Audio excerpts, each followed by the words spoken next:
greatest male seducers that ever lived was Errol Flynn, the actor. Bye, my lady. Robin! Yes? Then you do love me, don't you? Don't you?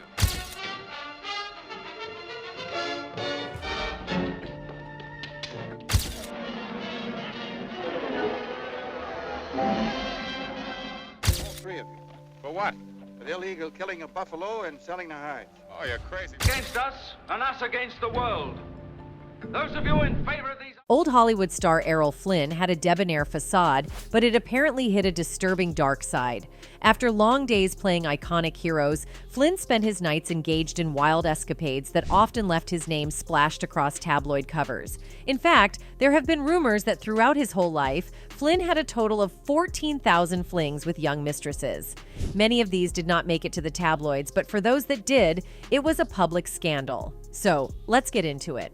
From his earliest years, Flynn's defiant nature overshadowed all other aspects of his personality. Despite being born to a distinguished biology professor in Tasmania, Flynn was distinctly dissimilar to his scholarly father. His formative years were marked by a relentless cycle, leveraging his father's reputation to gain admission to various schools, only to be promptly expelled due to truancy, altercations, or other disruptive behavior.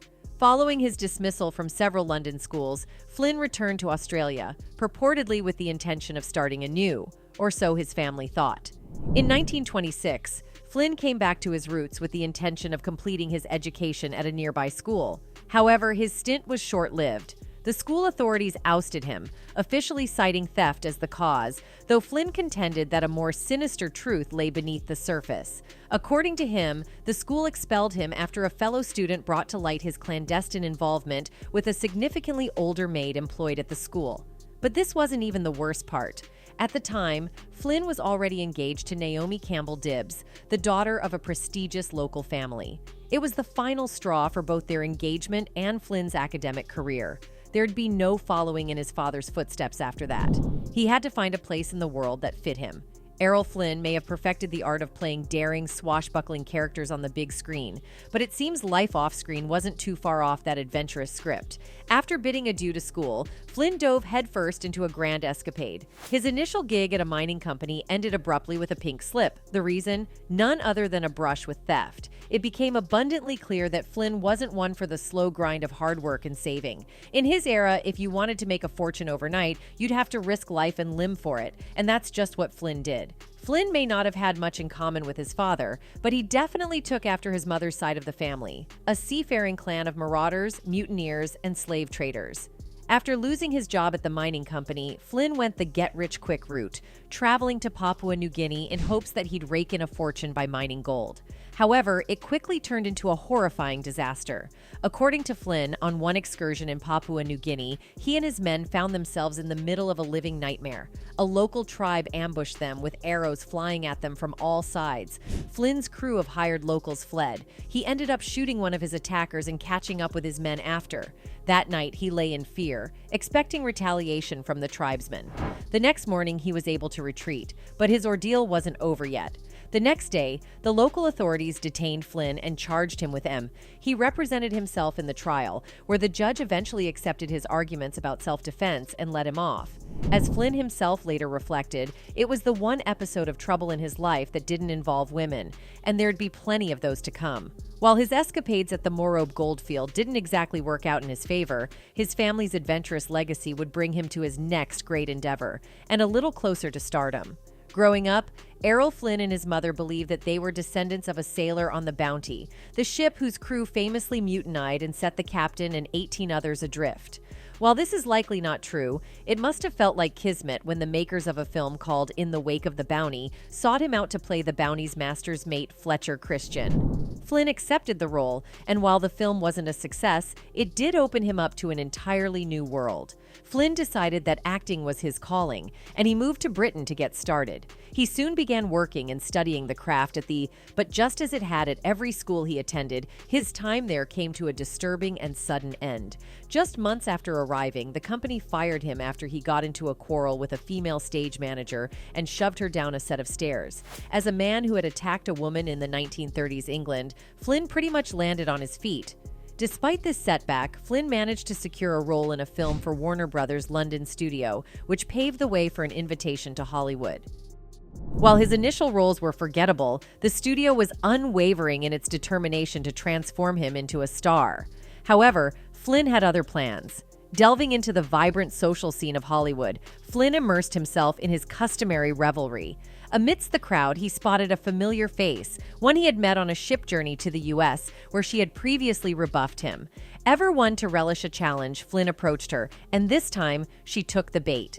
Her name was Lily DeMita, a star in Hollywood while Flynn was still a minor player. Despite the setback at the theater and the rough start in Hollywood, Flynn's life took an intriguing turn with the entry of Lily DeMita into his story. DeMita was glamorous, French, and 5 years older than Flynn. He had to have her. Within weeks, they announced the big news. They were rushing off to Arizona for a quickie marriage. Afterward, they settled in the Hollywood Hills. But under the surface, their fairy tale relationship was a recipe for disaster. They fought like cats and dogs, and many friends remarked on the bitter and contemptuous remarks they'd throw at each other in public. After they tied the knot, DeMita retired from acting. Luckily for Flynn, this just meant that he could profit from her popularity and connections. In 1935, he made his debut as a Hollywood leading man in Captain Blood, opposite a then-teenaged Olivia de Havilland. Their on-screen chemistry left audiences gasping for breath, and soon, rumors began to fly about the pair. Despite the fact that he was attached, audiences found it hard to believe that Errol Flynn and Olivia de Havilland weren't a real-life couple. They let everyone speculate. After all, it didn't bother Lily DeMita. By this time, Flynn had starred in 2 wildly successful films in a row, but his attention span was not that of a dedicated thespian, not by a mile.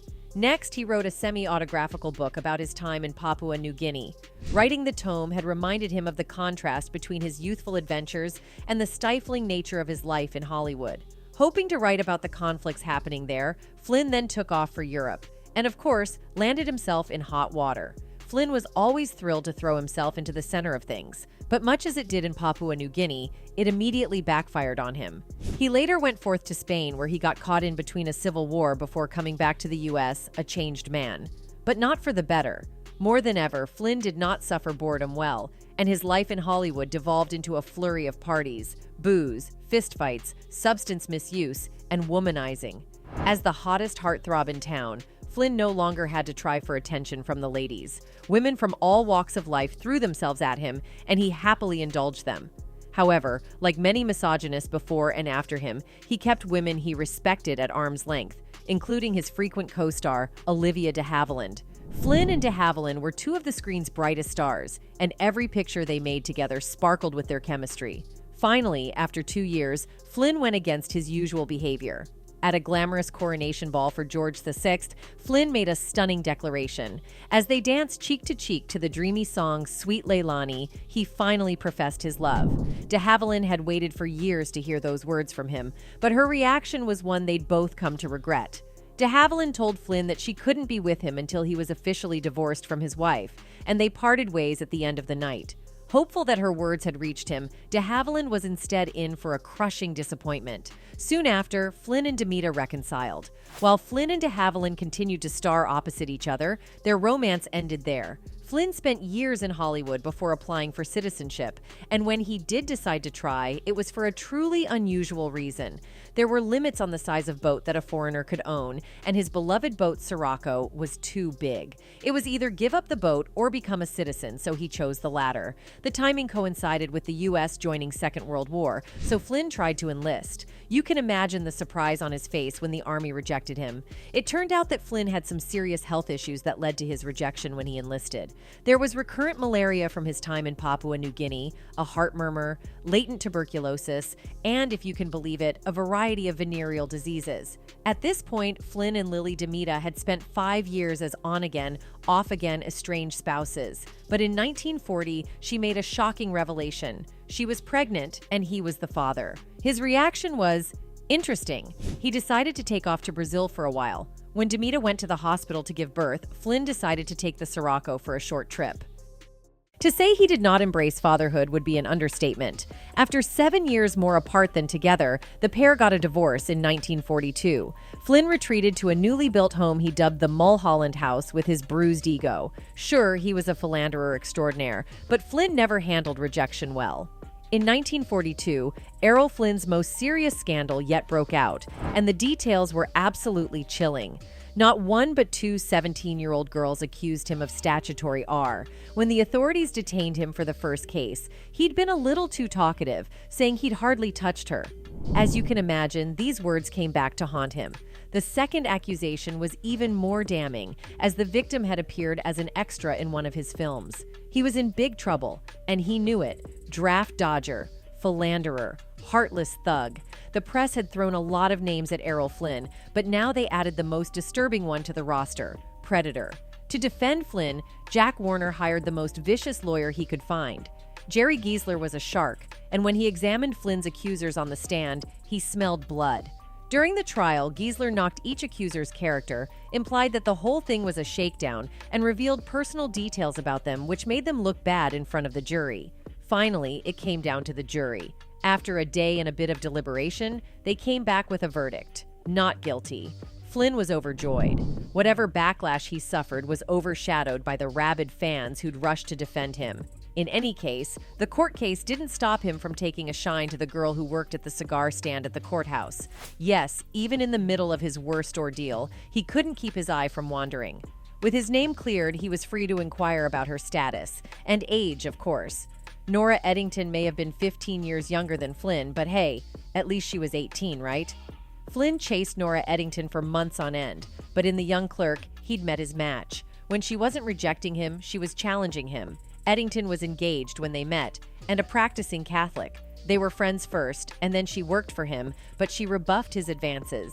Finally, she got rid of her fiancé and ended up in bed with him. Perhaps naive in the ways of the world, Eddington immediately got pregnant. Once again, a dilemma faced Flynn.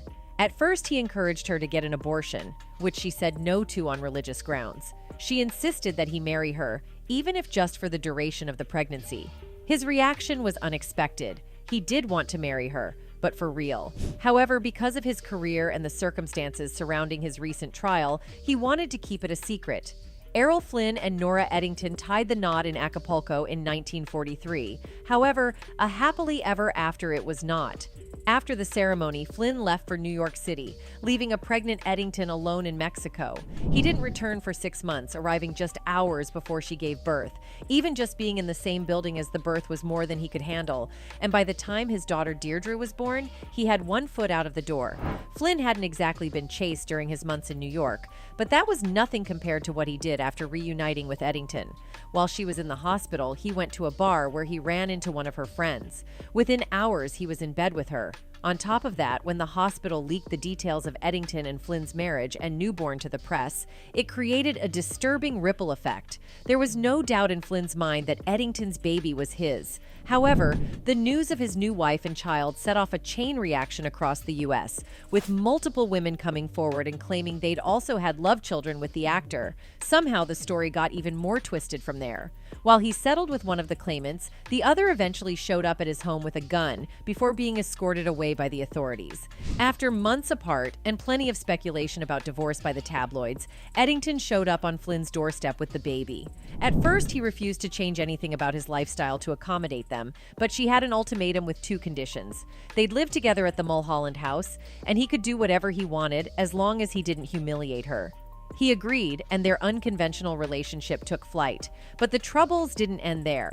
What had begun as a youthful dabble in opium had, for Errol Flynn, turned into full-blown substance addiction.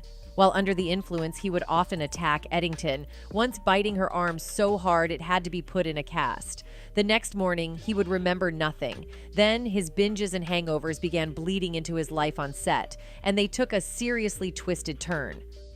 Directors and studio bosses knew that they had a problem on their hands, and they tried their best to pry Flynn away from the bottle, but that just made him more creative. During a bad hangover on set one day, his co-star brought him cup after cup of black coffee, but he only deteriorated more. She didn't know that he'd previously gotten the production assistants to lace the pots of coffee with brandy. On another film that was being shot on location, he was banned from drinking on set, so he injected oranges with booze. His reputation preceded him at Hollywood parties. He was once even kicked out of a lavish party at Hearst Castle for his drinking. In any case, being married to Flynn became unbearable for Nora Eddington. But while he was out there betting extras and women he met in bars, she was hiding a racy secret of her own. Eddington had fallen for a singer named Richard Hames. He was married too, but they took the plunge and both left their spouses for each other. To soothe his wounded ego, Flynn threw himself into his career, into the bottle, and into a new engagement, this time with a 19-year-old Romanian princess named Irene Chica. For months, they spent every moment together, and the gossip columnists eagerly awaited the announcement of their wedding date. But they and Irene were in for a big surprise. Instead, Errol Flynn made an announcement that knocked the press off of their feet. He was engaged to his latest co-star, a 21-year-old ingenue named Patrice Wymore. They planned a lavish dual-ceremony wedding in Monaco and Nice to be attended by hundreds of glam guests. However, during their reception, a stranger approached Flynn with a document in his hand. It was a writ. He handed it to Flynn and announced that he would be charged with all at his own wedding reception. At first, he thought it was a practical joke, but he was so wrong. The accuser was a 17-year-old girl named Denise Duvivier. Instead of a honeymoon, Flynn and Wymore were moored in Nice for just a few days before a back injury left Flynn incapacitated for nearly a month. Finally, when he was back on his feet, he returned to Monaco to face the charge. When he heard the case in court, his accuser mentioned a button he'd used to lock the door behind her during the alleged attack. Flynn claimed that no such button existed and invited the magistrate to the boat to check. When he looked and found no button, he had no choice but to drop the case, and Flynn finally was able to sail away from it all with his new bride. In the twilight of Errol Flynn's sensational and turbulent life, the once dazzling star found himself ensnared in a web of financial turmoil, his once illustrious career now overshadowed by mounting worries. The weight of supporting not only his new bride, but also two ex-wives to whom he still provided alimony, bore heavily on his shoulders. The bitter end to an 18-year contract with Warner Brothers left Flynn grappling with the precariousness of his professional standing. As the 1950s unfolded, Flynn's sporadic film appearances failed to salvage his once flourishing financial empire. Compounded by the fact that he was essentially estranged from his then-wife, Patrice Wymore, and back on the prowl, his lifestyle became increasingly unsustainable. The trajectory of these persistent financial struggles set the stage for a dark and tragic denouement. Amidst the grim backdrop, Flynn, grappling with worsening health, embarked on a poignant journey. Acutely aware of his fragile condition, he made a concerted effort to spend time with his ex-wife Nora and their daughters before venturing to Vancouver, an unintended but poignant farewell. In the heart of Vancouver, Flynn sought respite from the persistent pain that plagued him.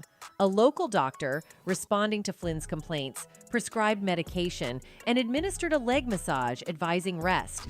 However, fate had a different plan. When the doctor revisited Flynn, a devastating discovery awaited. The once vibrant actor was unresponsive.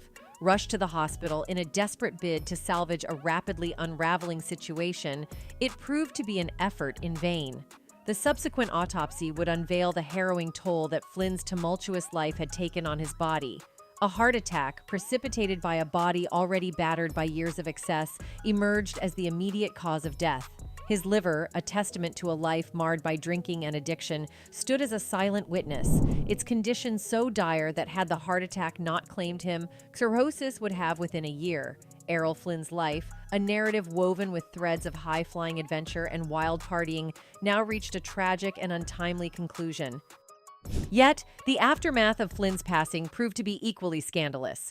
In 1980, author Charles Hyam thrust Flynn's legacy into the spotlight with the release of Errol Flynn, The Untold Story. The book, laden with shocking allegations, suggested that Flynn had acted as a German spy during World War II. Additionally, it made claims of affairs with other men. unveiling a dimension of Flynn's personal life that had remained concealed. The revelations triggered outrage from Flynn's friends and family, leading to attempts to sue the audacious author. Hyam remained steadfast, though he conceded that while he had heard these stories from reliable sources, concrete proof remained elusive. Hyam was not the sole harbinger of disturbing accusations against Flynn. In 1983, L. Ron Hubbard's son entered the fray with his own unsettling tale. He asserted that his father and Flynn shared an exceptionally close friendship, involving the procurement and indulgence of illicit substances and disturbing interactions with underage girls. Adding another layer of intrigue to Flynn's posthumous legacy was the revelation of dark secrets within his cherished Mulholland house. Amidst his financial battles, the court mandated that Flynn relinquish the property to his ex-wife, Lily Demita. Unbeknownst to many, the house was a labyrinth of voyeuristic indulgence, equipped with peepholes, two-way mirrors, and concealed microphones strategically placed to intrude into the private lives of female guests, an unsettling revelation that mirrored the enigmatic facets of Flynn's own life. In any case, Errol Flynn's life, marked by flamboyant highs and scandalous lows, reached a poignant and tragic endpoint. His journey from the swashbuckling hero on the silver screen to the tormented figure grappling with financial ruin, health woes, and posthumous scandal paints a complex portrait of a man whose life was as captivating as the characters he portrayed. The allure of Flynn's legacy, though tarnished by controversies, endures as a testament to the enduring fascination with the enigmatic and turbulent nature of Hollywood's golden era. Anyway, that's it for this video, folks. Bye.